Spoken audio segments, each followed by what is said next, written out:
natuurlijk de begroting en de economische ontwikkeling in het brede.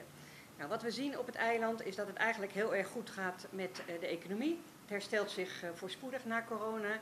Je ziet ook weer echt een stevige toename van het toerisme.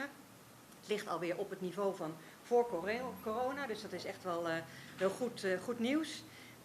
En dat geeft dus ook gewoon weer kansen voor verdere ontwikkeling. Als je specifiek kijkt naar de begroting, dan zien we dat er nu een begroting is met ook, die voldoet aan de normen en die dus ook 1% financieringssaldonorm als resultante heeft. Hè? Dus een positief saldo op de begroting. En ik denk dat dat ook positief is.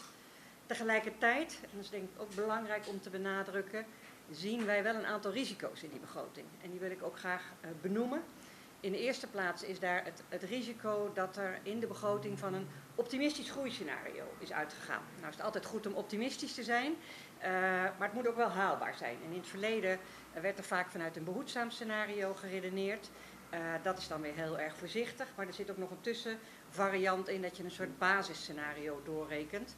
Nou, men heeft ervoor gekozen om van het optimistische groeiscenario uit te gaan. En het is zaak dat we met elkaar heel goed de vinger aan de pols houden gedurende de uitvoering van het jaar, dat het ook daadwerkelijk wordt gerealiseerd.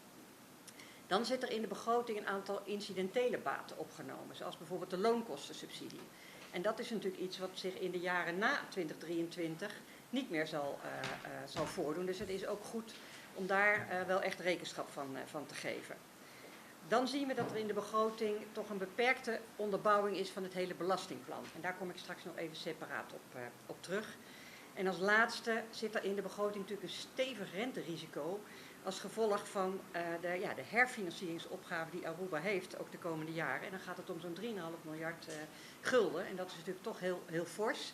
En dan gecombineerd met de stijgende renteontwikkeling wereldwijd, is dat toch een hele stevige last die op de begroting van Aruba drukt. Als je het in een percentage uitdrukt, zie je dat eigenlijk 20% van de begrotingsomvang ingezet moet worden om die rentelasten te kunnen betalen. En dat is natuurlijk toch heel erg stevig.